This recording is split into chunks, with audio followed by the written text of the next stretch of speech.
Ok, vamos mergulhar nisso. É curioso parar para pensar que tudo, absolutamente tudo ao nosso redor, está em movimento, né? Desde o carro que passa na rua até uma bola que cai. A física tem uma linguagem própria, quase secreta para descrever cada um desses momentos. E hoje a gente vai aprender a falar essa língua. Para começar, vamos construir a nossa base. Antes de sair fazendo qualquer cálculo, a gente precisa entender os conceitos fundamentais, sabe? A linguagem que os físicos usam para falar sobre movimento. Olha só que interessante. Uma caminhada no parque, uma coisa super do dia a dia, levanta uma questão central da física. Como é que a gente descreve esse movimento com precisão? A resposta está num campo chamado cinemática. E aqui está a grande sacada da cinemática. Ela só quer saber do como um objeto se move. Posição, velocidade, aceleração, é tudo sobre a descrição do movimento. O porquê, ou seja, as forças que estão causando aquilo, isso aí é uma outra história, para depois. Pensa numa rua com as casas numeradas. Se alguém anda na direção em que os números aumentam, a velocidade dessa pessoa é positiva. Isso é o que a gente chama de movimento progressivo. Agora, se ela volta indo contra a numeração, a velocidade é negativa. É um movimento retrógrado. É um jeito bem simples que a física encontrou para dizer para que lado as coisas estão indo. Agora que a gente já entendeu esses conceitos básicos, vamos explorar o tipo de movimento mais simples que existe. Imagina alguma coisa se movendo num ritmo perfeito, constante, sem acelerar, sem frear.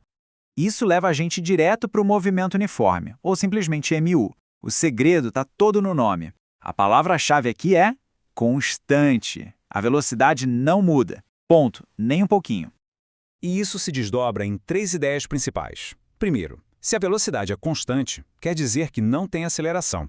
Ela é zero. E a consequência disso é bem legal. O objeto anda a distâncias iguaizinhas em intervalos de tempo iguais. É um ritmo perfeito, totalmente previsível. E como a gente descreve isso com a matemática? Bom, com essa equação aqui, super elegante. E o melhor de tudo é que aqui no Brasil ela ganhou um apelido genial para nunca mais esquecer. A fórmula do sorvete. S igual a S0 mais VT. É basicamente a nossa ferramenta para prever com exatidão onde um objeto vai estar lá na frente. Mas espera aí. No mundo real, quase nada se move desse jeito, certo? Carros aceleram, coisas caem cada vez mais rápido. Então, como é que a física lida com a mudança de velocidade? É aqui que entra o movimento uniformemente variado, o MUV. Agora sim, a aceleração entra no jogo, explicando como as coisas ganham e perdem velocidade. A chave aqui é que, apesar da velocidade mudar, ela muda num ritmo constante. Essa taxa de mudança, que não muda, é o que a gente chama de aceleração. A fórmula é bem direta. É a variação da velocidade dividida pelo tempo que levou para essa mudança acontecer. Dá para pensar nela como a velocidade da velocidade, ou seja, o quão rápido a velocidade em si está mudando. E para calcular a velocidade a qualquer momento, a gente tem outra fórmula com um apelido ainda mais curioso, vovô ateu. V igual a V0 mais AT. É só um jeito divertido de lembrar como encontrar a velocidade final. E para saber a posição, se a primeira era a fórmula do sorvete, essa aqui, que é um pouquinho maior, só podia ser a fórmula do sorvetão. Ela adiciona o efeito da aceleração na conta, e com isso a gente consegue prever a posição de um objeto que está acelerando. Certo? Agora que a gente já tem os dois tipos de movimento na mesa, vamos colocar um do lado do outro. Comparar os dois diretamente vai deixar tudo cristalino. Olha, essa tabela resume tudo. No MU, velocidade constante, aceleração zero. Já no MUV, a velocidade muda, mas a aceleração é que é constante. E essa diferença fundamental acaba criando gráficos completamente diferentes. E aqui está a dica visual definitiva. Se alguém bate o olho num gráfico de posição e vê uma linha reta, pode apostar, é movimento uniforme. Agora, se for uma curva, uma parábola, com certeza tem aceleração constante ali. É movimento uniformemente variado. Tudo bem, mas e daí? Como é que isso tudo se conecta com o nosso dia a dia?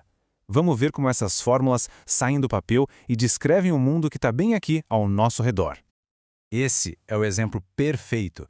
Quando um objeto cai, se a gente ignorar a resistência do ar, a velocidade dele aumenta numa taxa constante, que é a aceleração da gravidade. É o MUV na sua forma mais pura. E olha só como dá para usar isso na prática. Uma bola caindo de 10 metros de altura, a gente pega a fórmula do sorvetão, coloca os dados que a gente já conhece e pronto. O cálculo mostra que ela leva mais ou menos 1,43 segundos para chegar no chão. É a física em ação, na nossa frente. E isso vai muito além de bolas caindo. A freada de um carro, o arremesso perfeito numa cesta de basquete, o lançamento de um foguete. Os princípios do movimento variado estão literalmente em toda parte. E tudo isso nos leva a uma reflexão. Da próxima vez que um objeto cair ou que um carro acelerar na rua, a física por trás daquela cena vai estar ali, bem mais visível. A questão que fica é: qual fenômeno do dia a dia vai passar a ser visto com novos olhos agora que a linguagem do movimento foi revelada?